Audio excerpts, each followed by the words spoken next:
You picked Traitor's acting! You picked the wrong woman to handcuff! Your complaint goes straight to the trash. You chose the wrong person to mess with today. Commander Sarah Mitchell's voice stays calm as Deputy Martinez forces her arm back. Cold steel clicks around her wrists, pressing too hard, leaving marks. Resisting an officer, Sergeant Parker towers over her. That's how troublemakers end up regretting their choices. Sarah memorizes every detail. His badge number, his name tag, that small scar near his eyebrow. Search her thoroughly, Parker orders. Martinez pats her down roughly, checking her pockets. He grabs her wallet, keys, and phone, stuffing them into a plastic evidence bag. Something amusing. Parker notices her steady expression. Sarah says nothing. They missed the military communication device sewn into her jacket. Put her in the vehicle, Parker snaps. A night behind bars should teach her some respect. They push her head down hard, shoving her into the back seat. They have no clue who they just arrested. Where are you from? Tell us in the comments below. And if you're loving this story, hit that like button and subscribe for more. Bright lights hum overhead. The holding area reeks of sweat mixed with bleach. Sarah stands perfectly still for her photograph. The camera flashes. Full name, the processing officer types without looking up. Sarah Mitchell. Home address. She gives her Oak Valley address. The officer stops typing, eyes narrowing. That's in Riverside Heights. His tone shifts. He recognizes the predominantly black neighborhood. Sarah presses her thumb on the scanner. Black ink stains her fingertips. Behind her, Parker and Martinez laugh by the water dispenser. Another one from that area, Martinez says loud enough for everyone to hear. Thinks she's above the rules. Acting like the security stop doesn't apply to her, Parker adds. Had to remind her where she stands. These people need to learn their place, Martinez responds. Sarah memorizes every word, every tone, every face watching her. Phone call, she requests. The processing officer points to the wall phone. One call, use it wisely. Sarah dials a memorized number, not her attorney, not family. Operations Command, Pentagon, a sharp voice answers. Authorization code Sierra Mike 836, Sarah speaks clearly. Initiating protocol oversight Sierra, location transmitted. Brief silence. Confirmed, Commander Mitchell. Response unit dispatched. Arrival time 46 minutes. Sarah hangs up. Councilman Raymond Foster bursts through the station doors, his designer suit and gold watch gleaming under harsh lights. Another troublemaker, Foster demands, staring through the glass at Sarah. Parker nods, processing her now, Councilman. Excellent, Foster says. These checkpoint resistors need consequences. The initiative is too valuable. Sarah is led to a holding cell. The metal door slams shut. She sits on the cold bench, back straight, expression calm. The wall clock shows 10:23 p.m. In exactly 46 minutes, everything changes.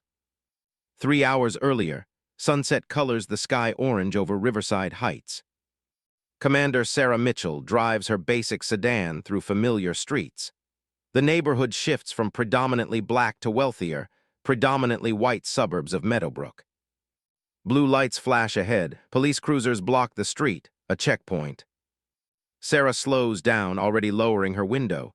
She's done nothing wrong. This should take seconds. Deputy Martinez approaches, flashlight beam sweeping across her face.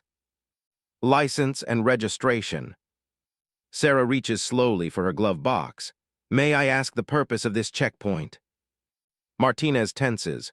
Routine verification, license now. She hands over her driver's license.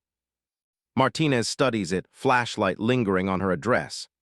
Riverside Heights resident, he says into his radio, requesting additional verification. Sarah notices his emphasis on her neighborhood. Is there an issue with my identification, deputy? Wait here. Martinez walks back to the cruiser, license in hand. Sarah watches through her mirror. Martinez shows her license to another officer. They both glance at her vehicle, laughing. Sergeant Parker emerges from the command vehicle. Martinez points towards Sarah's car. Parker nods, approaching with deliberate slowness. "Exit the vehicle, ma'am." His tone carries no respect despite the formality. "May I ask why? My license is valid." "Exit now." Parker's hand moves to his weapon. "We're implementing enhanced search protocol." Sarah knows her rights. Enhanced search requires reasonable suspicion of criminal activity. "What's your reasonable suspicion, Sergeant?"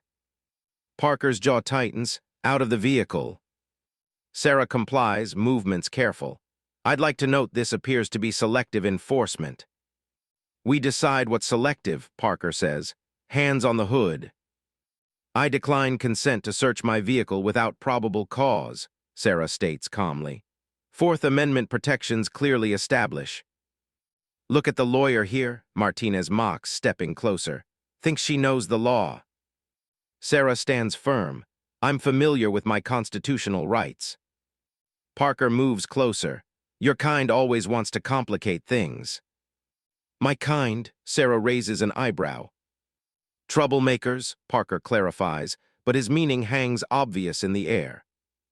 Other drivers watch from their vehicles. Some lift phones to record. Parker notices, gesturing to another officer. "Clear these vehicles, no recordings." Sarah observes Deputy Chen approaching cars, making people lower their phones. She commits each face to memory, each badge number, each license plate. "Last opportunity," Parker says. "Consent to search or face obstruction charges." "I respectfully decline and request a supervisor," Sarah says, voice steady and professional. "I am the supervisor." Parker signals Martinez. "Detain her." Martinez grabs Sarah's arm, twisting it behind her back. Pain shoots through her shoulder. "Stop resisting," Martinez shouts, though she isn't moving. "I'm not resisting," Sarah says clearly, aware she's creating an audio record. "I'm complying under protest."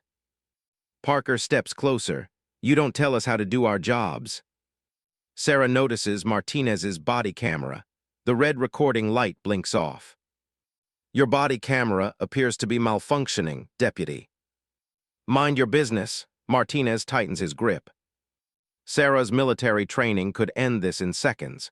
She could disable both officers easily, but that's not her mission tonight. "I'll be filing a formal complaint." Parker laughs.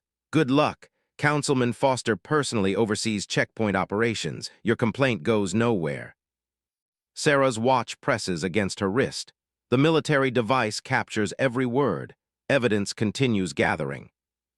"Search the vehicle," Parker orders another officer. "Sir, without a warrant," Sarah begins. "We have checkpoint authority under City Statute 2912, Parker interrupts. "Signed by the council 2 months ago." Sarah knows the statute, knows its constitutional problems, knows exactly who pushed it through. "Find anything?" Parker calls to the officer searching her car. "Nothing, Sergeant." Parker seems disappointed. "Check under the seats. These Riverside people always hide contraband." Sarah's fingers discreetly press a button on her watch. The GPS tracker activates. Pentagon systems now monitor her exact location in real time. "Nothing, Sergeant," the officer reports. Parker turns back to Sarah. "Well, you're still interfering with a lawful checkpoint. That's obstruction." "Citing constitutional protections isn't obstruction," Sarah counters. "And now arguing with an officer." Parker nods to Martinez. "Handcuff her." Metal cuffs bite into her wrists. Martinez secures them deliberately tight. "Sarah Mitchell, you're under arrest for obstruction and resisting a lawful checkpoint inspection," Parker recites with satisfaction. Sarah notices a young woman in a nearby car recording discreetly. Their eyes meet briefly. Sarah gives a tiny nod. "You have the right to remain silent," Parker continues. "I'm aware of my Miranda rights, Sergeant. I assume you're taking me to Meadowbrook Station." Parker pauses, thrown by her composure. "That's correct." I'll need my phone call when we arrive. You'll get what we decide to give you, Martinez says, pushing her toward the cruiser. As they lead her away, Sarah glances at the checkpoint. Deputy Chen directs another Riverside Heights resident for additional screening. 3 vehicles with white drivers pass through without stopping. Pattern established, evidence accumulating. Martinez pushes her head down, forcing her into the back seat. Deputy Martinez, badge number 5849, that use of force is unnecessary and excessive, Sarah states for her watch's recording. Shut up, Martinez snaps, slamming the door. Through the window, Sarah watches Parker talking with another officer. He gestures toward Riverside Heights, laughing. The cruiser pulls away from the checkpoint. Sarah sits calmly in the back, mentally reviewing the Pentagon protocol she just activated. The situation is proceeding exactly as anticipated. The interrogation room at Meadowbrook Station smells of stale coffee and floor cleaner. A single overhead light casts hard shadows. The metal table is bolted down. Sarah sits straight in the uncomfortable chair. Her handcuffs remain tight. 3 hours have passed since her arrest. The door opens. Sergeant Parker enters carrying a thin folder and Sarah's confiscated belongings. He drops them on the table. Comfortable, his smile doesn't reach his eyes. Sarah doesn't respond. The less she says, the more they reveal. Parker opens the folder. Sarah Mitchell, Riverside Heights address, no prior record, he looks up. First time learning about checkpoint compliance. I'd like to speak with an attorney. Soon enough, Parker circles the table. We're just having a conversation first. I invoke my right to counsel. Sarah's voice remains level and precise. Parker ignores her. See, we have a problem in this town, people who don't respect authority, people who think rules don't apply to them. He leans against the wall, studying her. Checkpoints keep Meadowbrook safe. Some folks don't like being checked. Those folks usually hide something. Sarah remains silent. Her military training included resistance to interrogation. Parker's basic intimidation wouldn't break a first-year cadet. Nothing to say? Parker flips through her wallet, finds her military ID. He studies it, then snorts. Marine Corps Commander, 4 stars. He tosses it on the table. Nice fake, adding impersonating military personnel to your charges. Sarah watches him carefully. That identification is authentic. Right, Parker laughs, and I'm the Secretary of Defense. His phone buzzes. He checks it, nods slightly. Our concerned citizen is here, Parker says, moving to the door. Someone wants to meet the latest checkpoint troublemaker. Sarah's photographic memory catalogs every procedural violation, every failed Miranda compliance, every civil rights infringement. Parker leaves. Through the thin walls, Sarah hears a new voice, authoritative, impatient. Another one from that neighborhood. The voice must belong to Councilman Foster. Yes, Councilman, Parker responds. Gave us the usual constitutional speech, had a fake military ID too. Military, Foster sounds interested. What branch? Marines, claims to be a commander. Wilson's laugh carries through the wall. Get what you need and process her, Foster says. Make an example. These checkpoint resistors undermine the whole initiative. Sarah notices the one-way glass, feels Foster watching from the other side. The door opens again. Parker returns with Deputy Martinez. Let's try again. Parker slaps a form on the table. Sign this confession to obstruction, take a misdemeanor charge, and you're out by morning. Sarah studies the document without touching it. I'll need my attorney present before signing anything. Martinez steps forward. Sergeant asked you nicely. And I respectfully declined, Sarah replies. Parker nods to Martinez, who moves behind Sarah's chair, his presence meant to intimidate. You people from Riverside Heights think you're special, Parker says. Think the rules don't apply, but Councilman Foster's checkpoint initiative has cut crime in Meadowbrook by 32%. By targeting specific neighborhoods, Sarah asks. Parker's expression hardens. By enforcing the law where it needs enforcing. Selective enforcement isn't legal enforcement, Sarah says. Martinez places heavy hands on her shoulders. You should listen to the sergeant, Martinez says. Sarah doesn't react to the physical intimidation. I believe this interview is over until my counsel arrives. Parker collects her belongings, intentionally dropping her military ID on the floor. He steps on it as he walks around the table. This little military costume doesn't impress me, he sneers, picking up the ID. Though I admire the attention to detail, 4 stars, ambitious fake. He tosses the ID back on the table. Martinez increases pressure on Sarah's shoulders. We've got all night, Parker says. Plenty of time for you to reconsider that signature. A sharp knock interrupts. The door opens immediately. Detective Marcus Rivera stands in the doorway. His expression shifts from professional to confused as he takes in the scene. Sergeant, Rivera says carefully, a moment outside. Parker hesitates, then nods to Martinez. Watch her. The door closes behind them. Through the wall, Sarah hears urgent whispers. The conversation grows heated. Someone knocks urgently on the interrogation room door. The door opens. Detective Rivera enters, followed by a visibly agitated Sergeant Parker.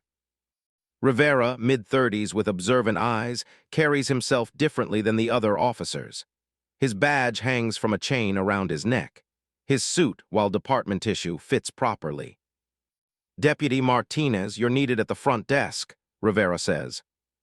Martinez looks to Parker, who nods reluctantly. Martinez leaves, closing the door firmly behind him. Rivera approaches the table. He picks up Sarah's military ID, examining it closely. Sergeant, this ID has proper security features, Rivera says. The holographic seal, microprinting, UV watermarks, all authentic military issue. Parker scoffs, it's a good fake. No, Sergeant. Rivera places the ID gently on the table. I served before joining the department. This is genuine. Parker's confidence wavers momentarily. So she stole a military ID, add it to the charges. Sarah watches the dynamic between them. Rivera represents something rare, integrity within a corrupted system. Ma'am, Rivera addresses Sarah directly. May I ask your name and rank? Commander Sarah Mitchell, United States Marine Corps. Rivera straightens instinctively. Military bearing doesn't fade with time. And what brings you to Meadowbrook, Commander? Rivera asks. Before Sarah can answer, Parker interrupts. Detective, she's being processed for obstruction and checkpoint evasion. Her occupation is irrelevant. Sergeant, if she's active military, we have jurisdictional protocols to follow, Rivera counters. Parker steps closer to Rivera. I'm handling this case. Department policy requires verification of military credentials, Rivera persists. Section 16 of our procedural manual specifically states. I know the manual, Parker snaps. Then you know we're already in violation of proper procedure. Rivera doesn't back down. No attorney present despite request. Continued questioning after rights invocation. Extended detention without processing.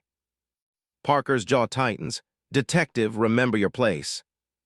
My place is ensuring department procedures are followed, Rivera replies evenly.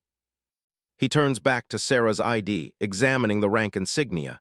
His eyes widen. Sergeant, Rivera whispers, these are 4 stars. So, 4 stars is the highest rank in the Marine Corps. Rivera looks at Sarah with new understanding. There are only a handful in the entire military. Parker's confidence cracks further. It's still a fake. The interrogation room door swings open. Councilman Foster enters without knocking. His tailored suit and diamond ring project authority and wealth. Sergeant, what's the delay? Foster demands. I thought this was routine processing. His eyes fall on Sarah. He assesses her with practiced political calculation. Councilman Foster, Rivera says. We have a situation. This woman appears to be a high-ranking military officer. Foster scoffs. Based on what? Military identification consistent with a Marine Corps commander, Rivera explains. We need to verify through proper channels before proceeding. Detective, Foster checks Rivera's nameplate.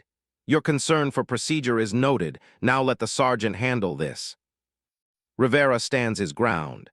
Councilman, with respect, if we've detained a military commander improperly, the department faces serious repercussions. If, Foster emphasizes, a remarkably big if. He turns to Parker. Sergeant, handle the paperwork and process her. Detective Rivera, you're needed elsewhere. Councilman, Rivera protests. Standard protocol requires. Standard protocol is what I say it is, Foster interrupts. The checkpoint initiative operates under special city statute, my statute. Sarah watches Rivera carefully. She sees the moment his professional ethics confront political reality. Councilman, Rivera says carefully, may I at least verify her identity through military channels, a simple phone call. Foster studies Rivera. You're new to Meadowbrook, aren't you, detective? Transferred 7 months ago, Councilman. Then let me explain how things work here. Foster steps closer. The checkpoint initiative is essential to Meadowbrook's safety and property values. Occasional complaints are expected. They're handled quietly and quickly. By violating rights? Rivera asks. Foster's smile turns cold. By maintaining order, don't overthink your role, detective. The phone on the wall suddenly rings. All three turn toward it.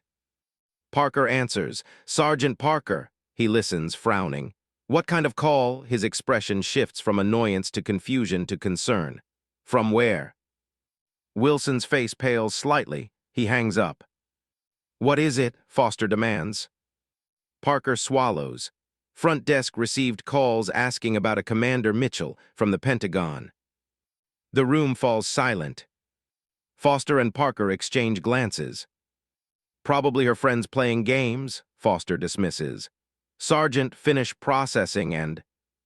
Councilman, Parker interrupts. They mentioned her by name and rank. They knew she was here. Foster turns to Sarah, reassessing. Rivera's eyes widen at the 4 stars on her ID card. Councilman, do you realize who we've arrested? Foster silences him with a gesture. Sergeant, verify this properly, now. Parker exits quickly. Foster studies Sarah with new caution. If you are military, Foster says, you should understand the importance of security checkpoints. I understand constitutional rights, Sarah replies, and selective enforcement. Foster's political smile returns. Commander, if that's what you are, surely we can resolve this misunderstanding amicably. The phone rings again. Parker answers from outside. His voice carries through the door. Yes, sir. Yes, she's here. No, sir. I understand, sir. Foster watches the door with growing concern. Parker returns, visibly shaken. That was Colonel Anderson from the Pentagon Military Police. They've confirmed her identity. Excellent, Foster recovers quickly. Then release the commander immediately with our apologies for the misunderstanding. There's more, Councilman, Parker says quietly. They're sending representatives here now. Foster's political mask slips. What representatives? A military investigation unit, Parker says. They specifically mentioned your checkpoint initiative, Councilman. Foster turns to Sarah, understanding dawning on his face. This wasn't a coincidence, he realizes. Your presence at the checkpoint. Sarah meets his gaze steadily. The station's front desk phone begins to ring. Persistent ringing echoes through the station. Multiple lines, phones lighting up across desks. Foster moves to the interrogation room door, closing it firmly. His political composure cracks further. What exactly is happening here? He demands. Sarah remains silent. Her mission doesn't require explanation. Parker's radio crackles. Sergeant, we have multiple incoming calls. Pentagon, DOJ, Governor's Office. Handle it, Foster snaps. Councilman, Parker responds. They're specifically asking about Commander Mitchell. Rivera watches this exchange with growing awareness. He moves closer to Sarah. Would you like those handcuffs removed, Commander? He asks quietly. Foster glares at him. Detectives step back. Councilman, she's been confirmed as a military commander, Rivera argues. Continuing to detain her is my decision, Foster interrupts. He points at Sarah. Whatever game you're playing ends now. Sarah finally speaks. This isn't a game, Councilman. It's an investigation. Investigation? Foster laughs, but uncertainty edges his voice. Into what? Systematic civil rights violations through discriminatory checkpoint practices, Sarah states. Targeting minority neighborhoods, violating Fourth Amendment protections, implementing quotas based on race and district. Foster's face hardens. Ridiculous accusations. Documented accusations, Sarah corrects. Parker's radio crackles again. Sergeant, military vehicles approaching the station. Foster's political calculation visibly shifts to self-preservation. He turns to Parker. Release her now. Claim miscommunication. Blame the officers who made the arrest. Parker hesitates. Councilman, Martinez followed your checkpoint protocols exactly. Then blame the protocols, Foster hisses. Just contain this. Rivera steps forward, removing a small key from his pocket. He unlocks Sarah's handcuffs. My apologies, Commander, he says formally. Foster watches this with growing alarm. Detective, prepare the necessary paperwork for the commander's immediate release. Rivera nods but makes no move to leave. Now, Detective, Foster insists. In a moment, Councilman, Rivera turns to Sarah. Commander, may I ask what happens next?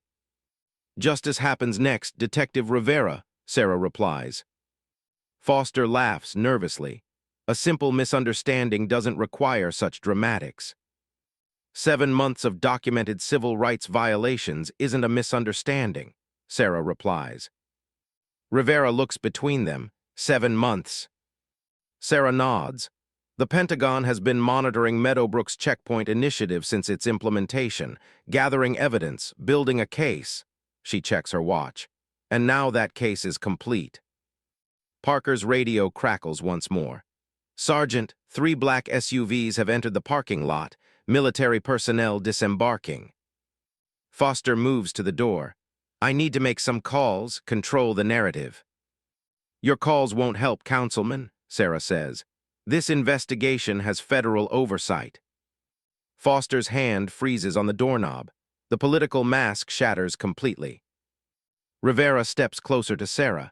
He discreetly slides a USB drive across the table. Internal Affairs has been looking into the checkpoint initiative, he whispers. But we kept hitting roadblocks, administrative obstruction. Evidence of direct interference? Sarah asks quietly. Rivera nods. Everything I could gather, checkpoint locations, arrest demographics, internal communications. It's time, Commander. The interrogation room door swings open. A military officer in full-dress uniform enters, followed by 2 MPs. The Silver Eagle insignia identifies him as Colonel Anderson. Colonel Anderson surveys the room. His gaze stops on Sarah. Commander Mitchell, he salutes crisply. Sarah returns the salute. Colonel, thank you for the prompt response. Of course, ma'am. Anderson turns to the others. I'm Colonel Anderson, Pentagon Investigative Services. These are my associates. Foster steps forward, political smile reinstated. Councilman Raymond Foster, Meadowbrook City Council. This has been an unfortunate misunderstanding. Councilman, Anderson interrupts. Please remain in the station. My team will have questions for you shortly. Foster's smile falters. Questions? I assure you I had no knowledge of the commander's improper detention. Noted, Anderson says without inflection. He turns to Parker. Sergeant, secure this room for the commander's use. We'll need your main conference room for our team. Parker hesitates. Colonel, this is a police station. You don't have jurisdiction.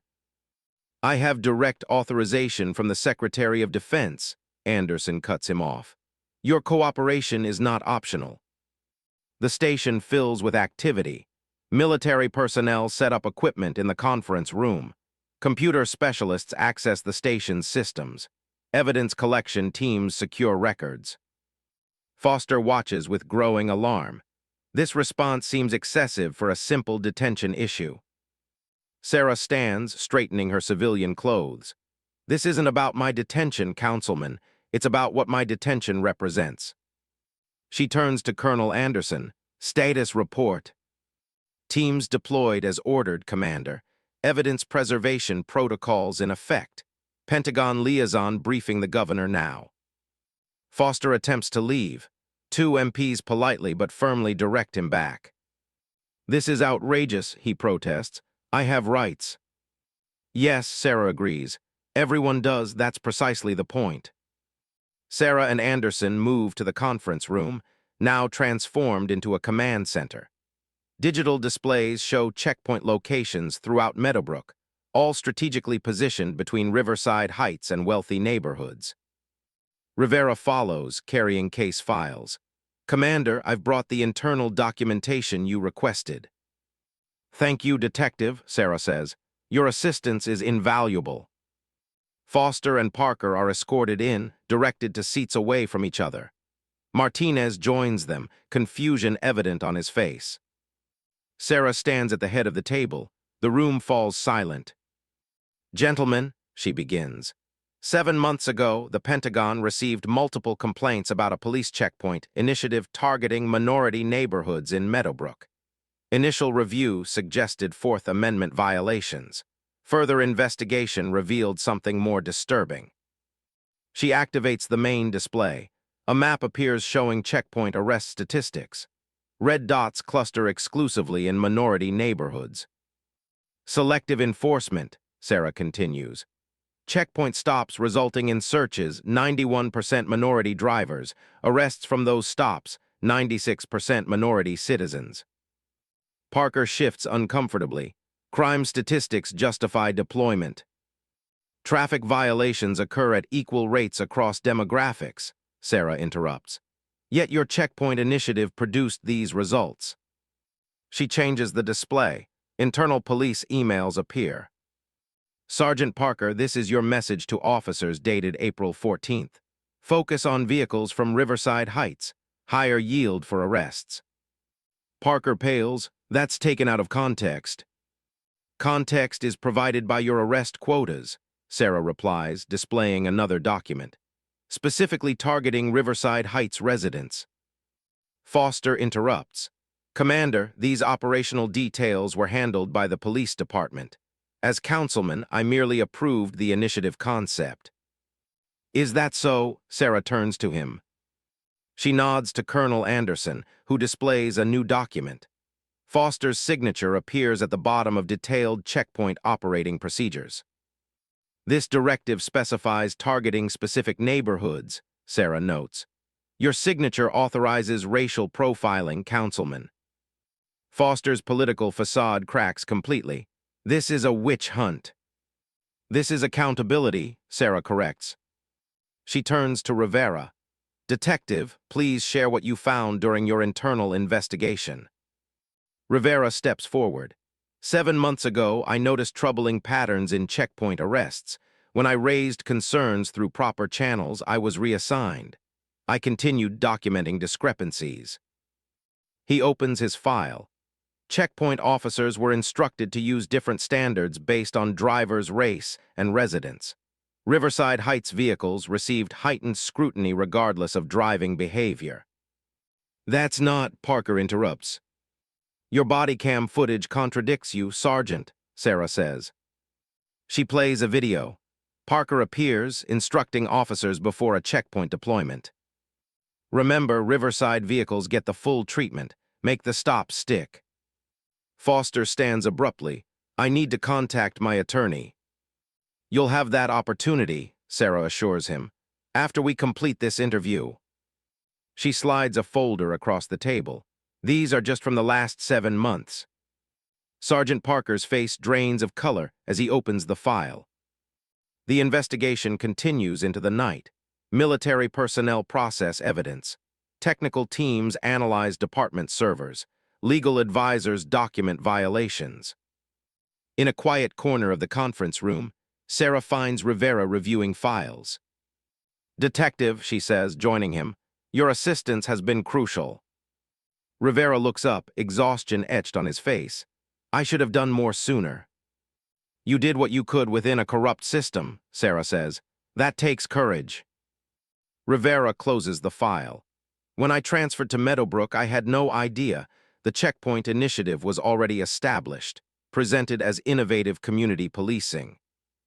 When did you realize the truth? Sarah asks. Rivera hesitates, pain flashing across his features.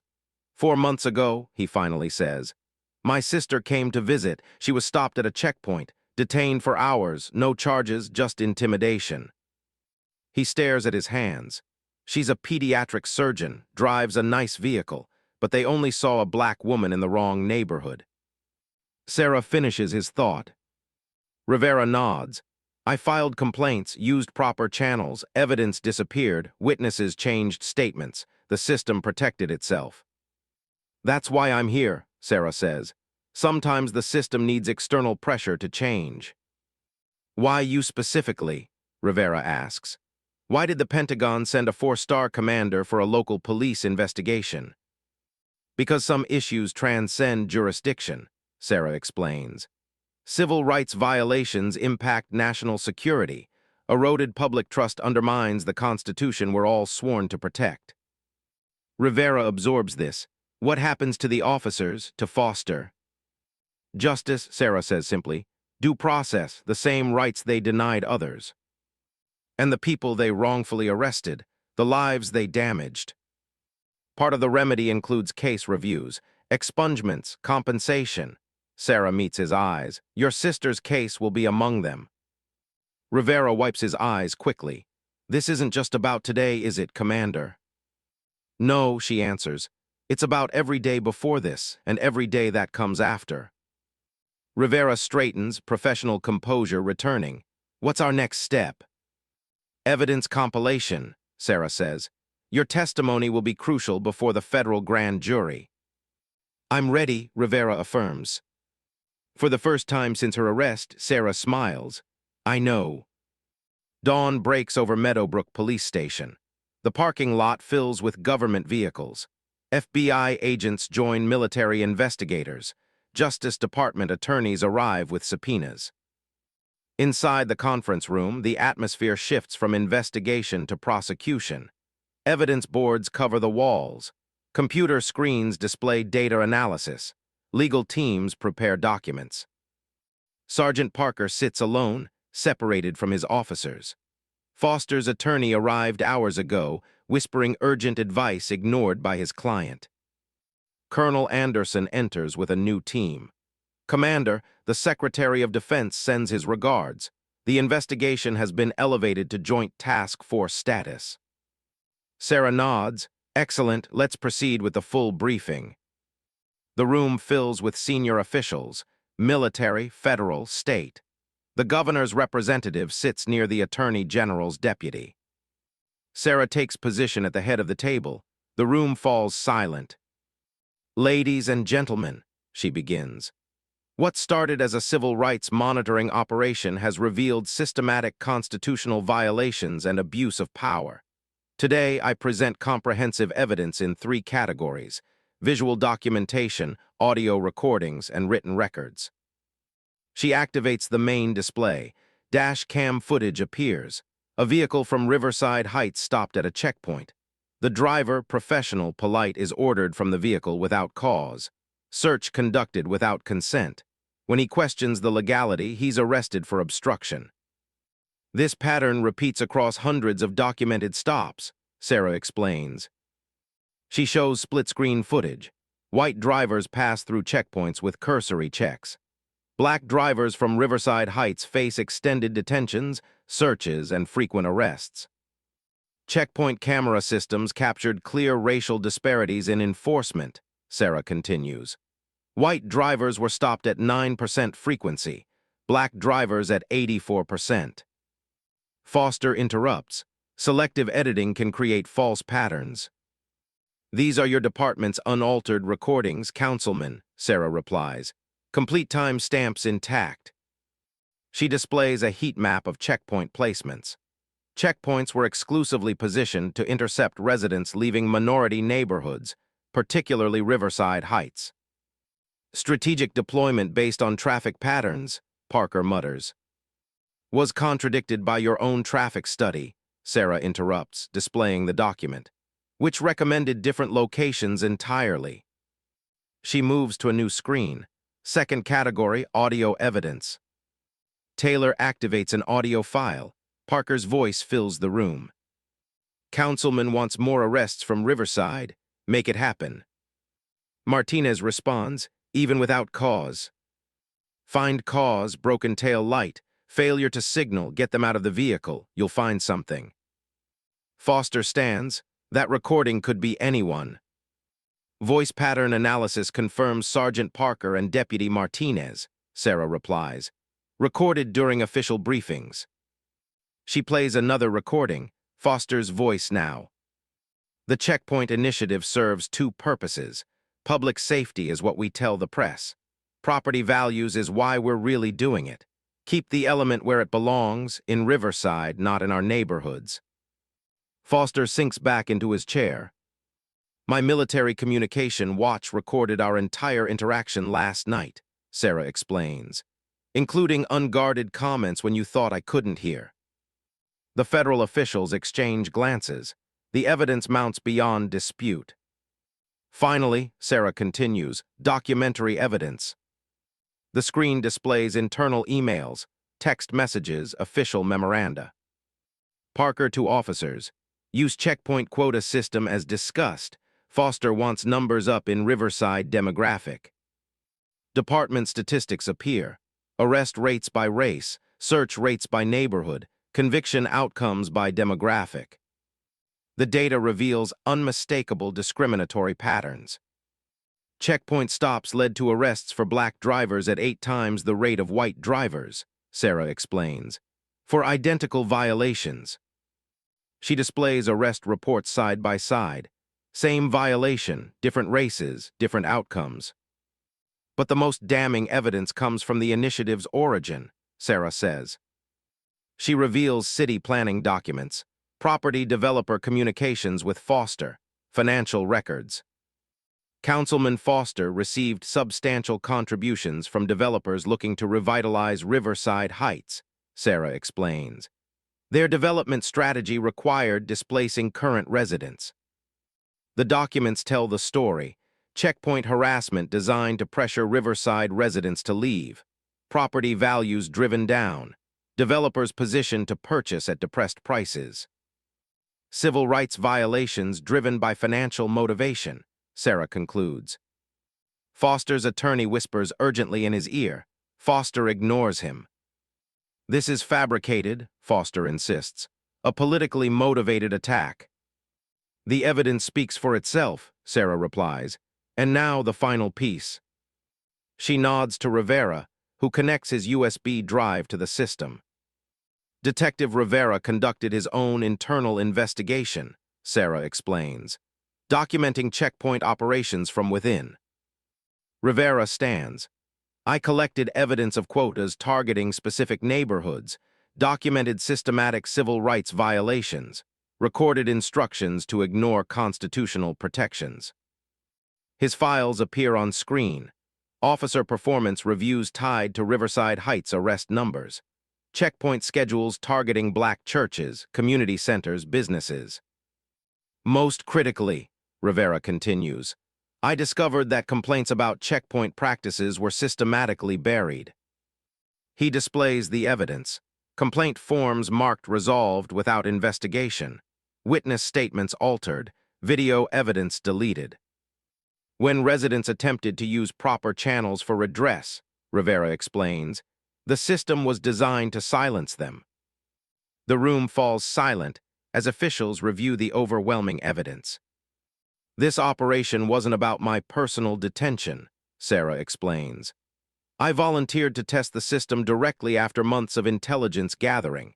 My experience matched exactly what our investigation predicted. She turns to Foster. Your checkpoint initiative violated the Fourth Amendment, targeted citizens by race, obstructed justice when challenged. The Justice Department official stands. We've seen enough. This evidence supports federal civil rights charges. Foster looks around desperately. This is a misunderstanding. The initiative had legitimate public safety goals. The evidence contradicts that claim, Sarah responds. Foster attempts one last defense. Commander Mitchell intentionally provoked officers, created this situation as entrapment. I simply drove through a public checkpoint, Sarah replies calmly. My rights were violated because of who I am and where I live, exactly like hundreds of other citizens. She displays the final document. This is the classified Pentagon investigation authorization, signed by the Secretary of Defense, launched after multiple military personnel reported discriminatory treatment at your checkpoints. The reality of his situation finally hits Foster. He turns to his attorney in panic. The investigation is complete, Sarah announces.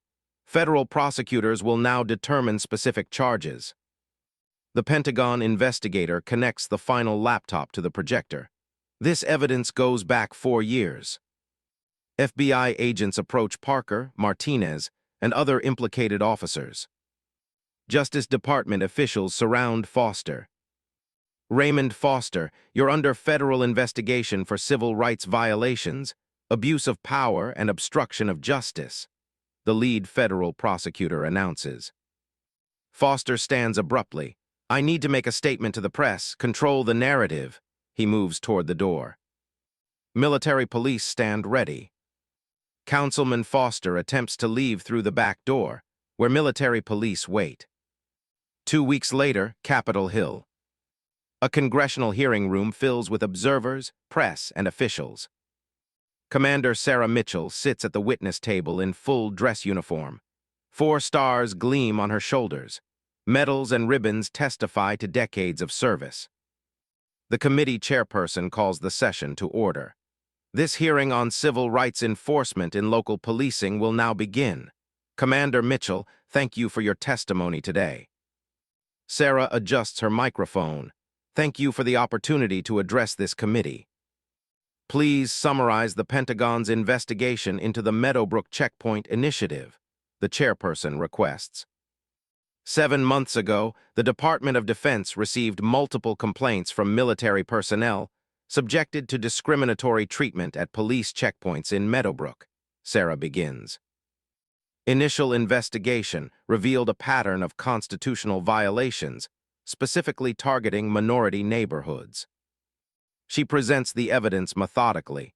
The discriminatory checkpoint placements, the racial disparities in enforcement, the financial motivations behind the initiative. Our investigation confirms systematic Fourth Amendment violations, Sarah continues. Citizens were detained, searched, and arrested without probable cause. When they attempted to assert their rights, they faced increased charges.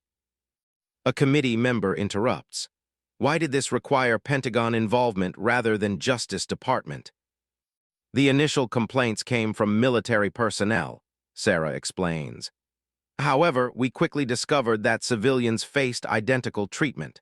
We coordinated with Justice Department officials to ensure comprehensive investigation. Sarah displays the checkpoint map. The initiative strategically isolated the predominantly black community of Riverside Heights. Residents faced constant harassment when traveling to work, school, or shopping. The evidence unfolds on screen: arrest statistics by race, search rates by neighborhood, conviction patterns showing clear discrimination. Most concerning, Sarah continues, was that the initiative operated with explicit city approval. Councilman Foster personally directed police to target specific demographics.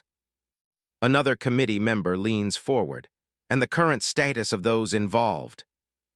Councilman Foster faces federal civil rights charges, Sarah reports. Sergeant Parker and 6 officers have been indicted. The checkpoint initiative has been permanently terminated. She pauses, then adds, most importantly, all convictions stemming from unconstitutional checkpoints are under review for expungement. The chairperson nods. Commander, your decision to personally test the checkpoint system was unconventional. What motivated this approach? Sometimes systems only reveal their true nature through direct experience, Sarah explains. As a black woman and a military officer, I was uniquely positioned to document the disparity between how citizens should be treated and how they were actually treated. A supportive committee member speaks. I'd like to recognize Detective Marcus Rivera, whose internal investigation provided crucial evidence. Detective, please stand. Rivera rises from the audience. The room applauds his courage. Detective Rivera risked his career to document these violations, Sarah acknowledges. His ethical commitment represents the best of law enforcement. The chairperson turns serious. What changes do you recommend to prevent similar abuses nationwide? First, independent oversight of checkpoint operations, Sarah suggests. Second, mandatory data collection on stops by demographic. Third, clear consequences for departments showing discriminatory patterns. She looks directly at the committee. Most importantly, we must recognize that constitutional rights aren't optional.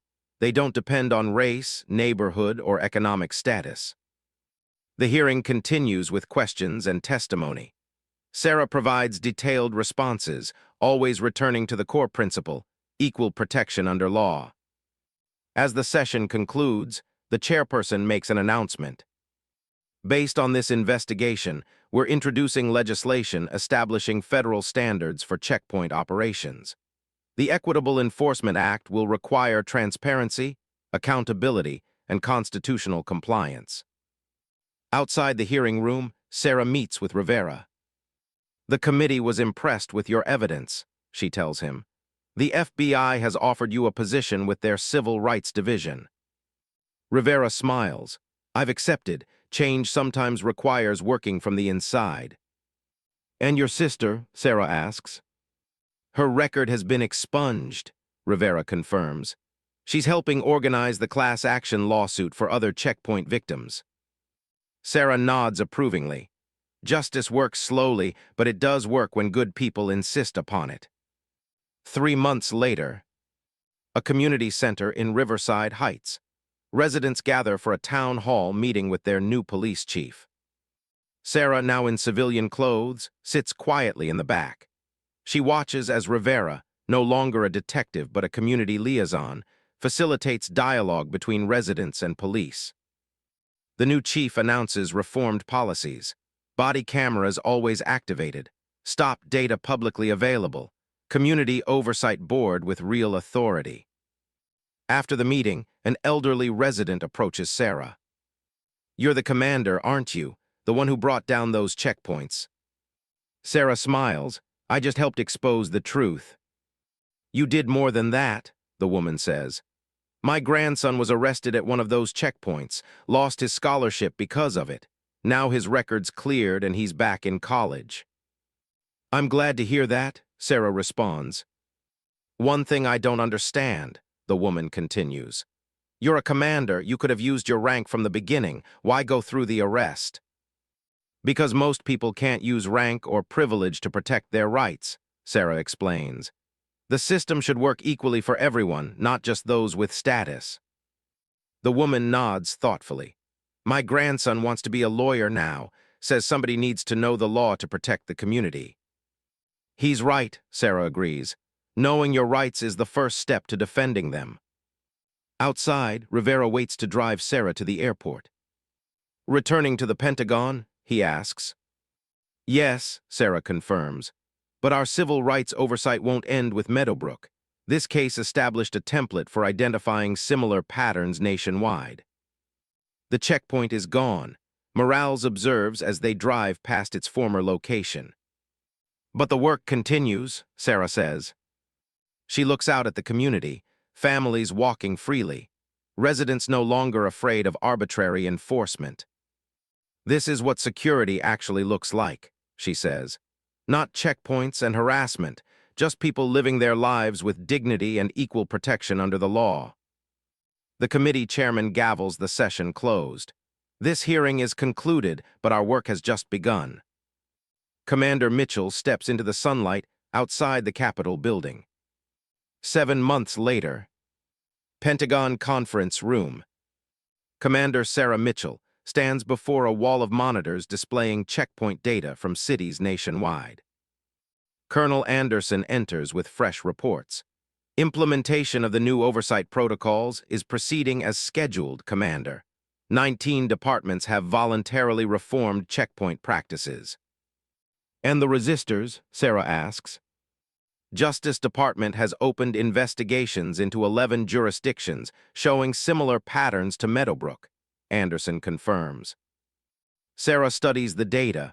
Red flags highlight familiar patterns. Checkpoints concentrated around minority neighborhoods, disparate enforcement statistics, complaint suppression. The Meadowbrook model is proving effective, Anderson notes, identifying indicators of systemic discrimination before they become entrenched. Sarah nods. Her secure phone chimes. A text from Rivera. Foster sentenced today, 6 years federal, restitution ordered for checkpoint victims, justice delayed but delivered. Her assistant enters. Commander, your next appointment is here. A young black woman in Air Force uniform enters. Lieutenant Nicole Williams, recently detained at a checkpoint outside Maxwell Air Force Base. Lieutenant, Sarah greets her, thank you for reporting your experience. Williams salutes crisply. I wasn't sure if it warranted attention until I heard about your Meadowbrook operation, Commander. Every data point matters, Sarah assures her. Your report matches others from that jurisdiction. Williams straightens. What happens now, ma'am? Now, Sarah explains, we follow the evidence, document the pattern, ensure constitutional protections apply equally to everyone. She moves to the window, looking out at the Pentagon courtyard where service members from all backgrounds serve a common mission. The uniform doesn't protect us from discrimination, Sarah tells Williams, but it does give us the responsibility to uphold the Constitution, for ourselves and for every citizen. Williams nods in understanding. That's why I reported it, not just for me. Exactly, Sarah agrees. Systems only change when good people recognize injustice and take action. She returns to the data displays, to the work that continues. No checkpoints, Taylor says. No double standards, just equal justice under law. The map of America glows on the screen before her. Each indicator represents work to be done, communities waiting for fairness, rights requiring protection. Commander Sarah Mitchell gets back to work. Where are you from? Tell us in the comments below. And if you're loving this story, hit that like button and subscribe for more. Did that story grab your attention? Hit that like button right now to support more hard-hitting justice thrillers like this one. We deliver powerful voice-only narratives that keep you engaged, whether you're commuting, working out, or just relaxing. Our signature storytelling style brings you into intense moments of injustice and the satisfying path to accountability. Subscribe to never miss our weekly uploads featuring gripping justice thrillers, stories of ordinary people facing extraordinary challenges, powerful narratives with unexpected twists, premium voice-only content perfect for multitasking. Turn on notifications so you'll know immediately when we drop our next story. Your support helps us create more content that matters. Justice speaks volumes.